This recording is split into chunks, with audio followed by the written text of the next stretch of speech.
Hello, my dear students. So, today you will be solving the multiple choice questions of Julius Caesar, Act 2, Scene 2. First, we'll start with the overview. So, this overview will specially be helpful for you on the previous day of the examination or on the day where you can just listen to the overview and go for the examination. So, let's start. So this scene begins with Caesar's monologue saying, "Neither heaven nor earth has been at peace tonight." And even Calpurnia cried thrice in her sleep, saying, "They are murdering Caesar." So Caesar calls a servant and says, "Ask the priest to perform a sacrifice and tell me what the outcome is." Then Calpurnia comes and tells Caesar, "You may not leave tonight." But Caesar says, "I will go because the source of what threatens me has only seen my back, and when they see the face of Caesar, they vanish."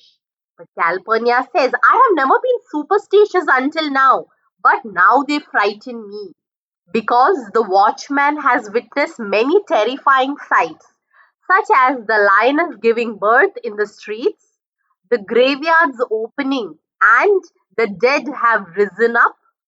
Fierce warriors have fought upon the clouds in organized battle formation, and it has been raining blood down on the capital.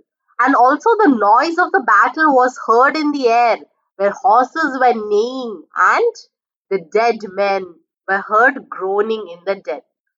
Also, ghosts were shrieking and screaming about in the streets." And Calpurnia says, "Since none of this has ever been seen before, I am afraid."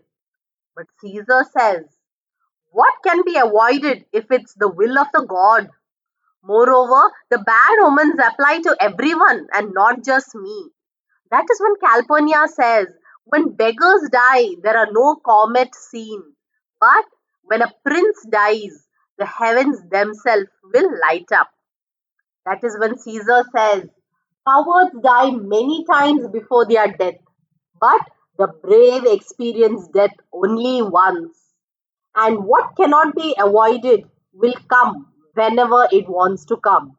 That is when the servant enters, saying, "The priest would not want you to go out today," because when they looked inside the sacrificed animal, they could not find a heart. Caesar replies, saying, "The gods do this to shame the cowards. If I stay indoors out of fear, then I should be a beast without a heart." And he says, "Danger and I are two lions that are born on the same day. And Caesar is the most dangerous, and the most fierce, and the elder. And therefore Caesar shall go out tonight." Calpurnia then begs upon her knees and says, "Please stay at home. We shall send Mark Antony to the Senate house today and stay inside for my sake." So Caesar says, "Okay, to please you, Calpurnia, I will stay indoors." That is when Decius Brutus comes to fetch Caesar. And Caesar says, "You have come in a very fortunate time. Tell the senators that I will not come today." So Calpurnia says, "Say he's sick." So Caesar says, "I shall not send a lie. I have accomplished so much in battle. And now, should I be afraid to tell some old men the truth? Decius, just tell them that I will not come. But I will tell you the reason. My wife Calpurnia, she had a dream last night that she saw my statue like a fountain with 100 spouts running with pure blood. And many Romans came and smiled and washed their hands in it. So she takes this as a warning and a bad omen of impending danger." Decius Brutus says, "Oh, you have interpreted the dream wrong. The statue sprouting blood through many holes means your blood will provide great Rome with sustaining blood, and the great men will beg you to give your blood to them as a sign of your approval, and your blood will be used as a relic and a cognizance."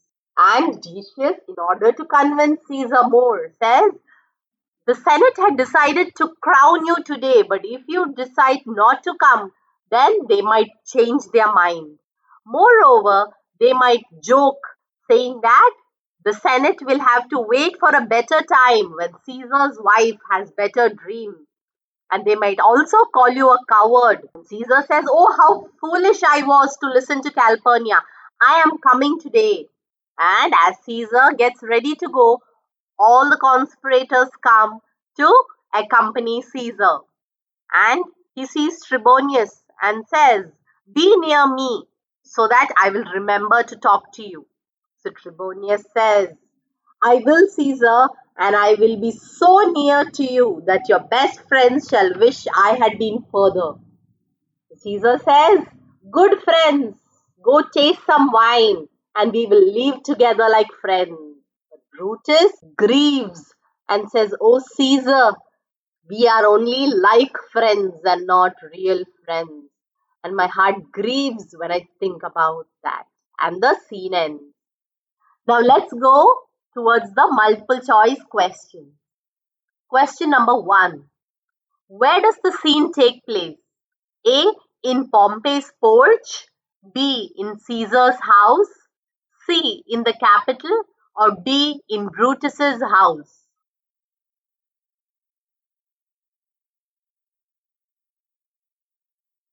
Second, why does Caesar bid the priest to perform a sacrifice? A. Calpurnia cried in her sleep thrice. B. Because of the soothsayer's warning. C. Neither heaven nor earth has been in peace. Or D. Both A and C.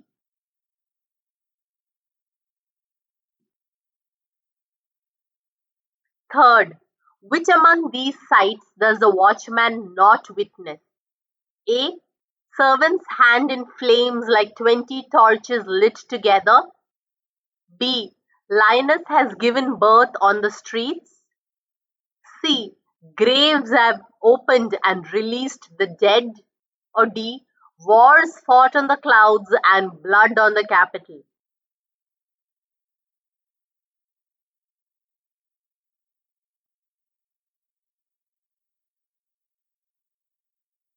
Fourth one. What reason does Calpurnia give for Caesar to not step out? A. She believes in the soothsayer's prediction. B. She has a bad feeling he will be murdered today. C. She had a dream that Casca was stabbing Caesar. D. When beggars die, there are no comets, but when Prince dies, the sky lights up.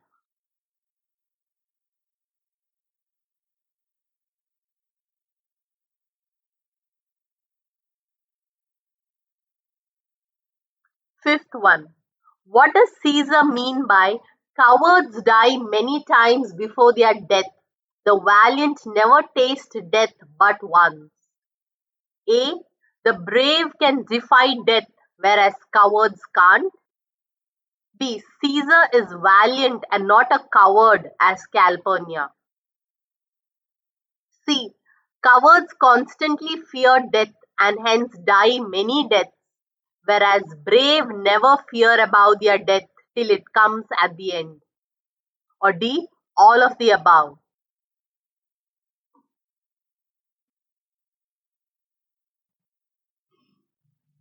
Sixth, what does the priest ask Caesar to do?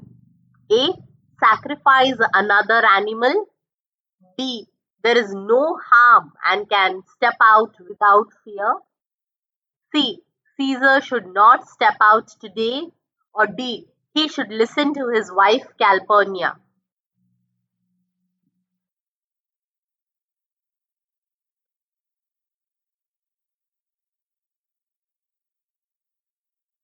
Seventh, what does Caesar reply when there was no heart in the sacrificed animal?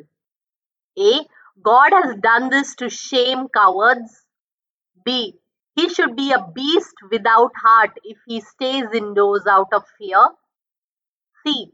Danger and him are two lions born on the same day and he is more fierce. Or D. All of the above.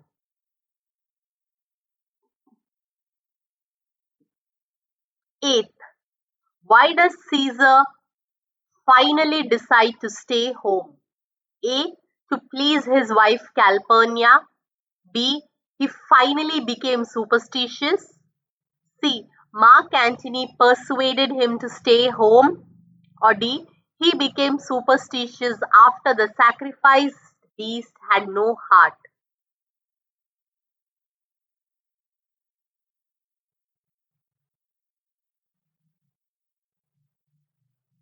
Ninth, what does Caesar tell Decius Brutus?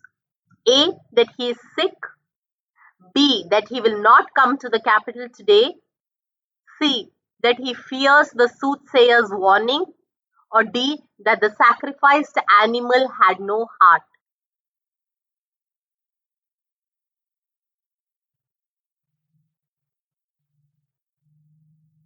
10. Why does Caesar disagree to send a lie? A. He had accomplished so much in battle and doesn't fear to tell old men the truth. B. He does not want to be called a liar. C. He does not fear anyone as he is the valiant Caesar. D. All of the above.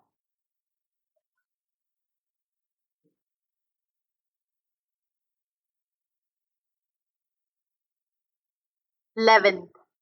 What does Calpurnia consider as warnings and omens of impending danger and begged on her knees to Caesar to not step outside? A.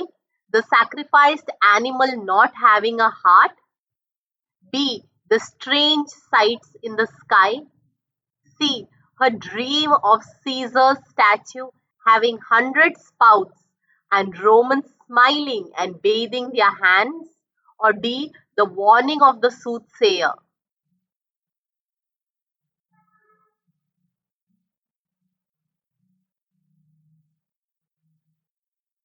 12.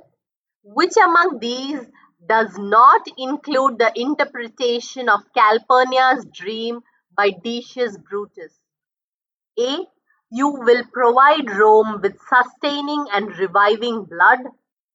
B. Great men will strive to get a token of your holy blood. C. Romans smiling signifies that you will be a source of joy for them. D. His Roman blood shall be used as a relic, a cognizant.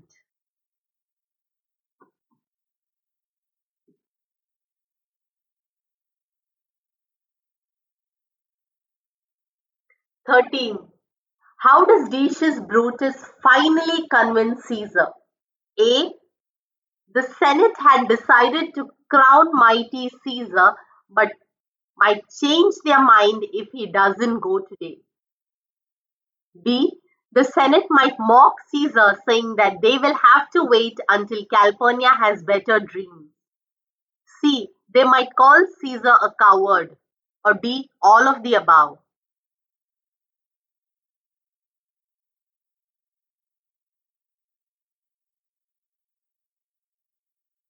14. Who says, so near will I be that your best friends shall wish I had been further? A. Caius Ligarius. B. Trebonius. C. Metellus Cimber. Or D. Casca.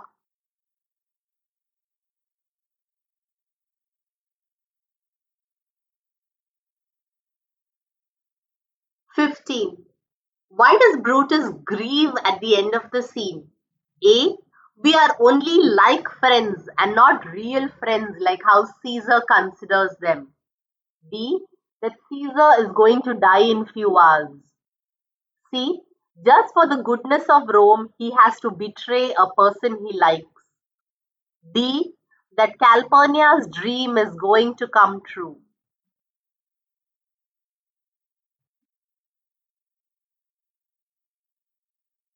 And that is the end of the multiple choice questions. You can pause the video and check the answers.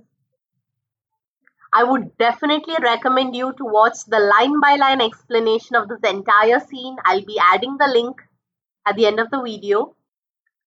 Please subscribe if you haven't so you don't miss any important videos. And I want to end this video with a quote. You get what you work for, not what you wish for. So work hard and God will definitely bless you with what you desire. All the very best. God bless you.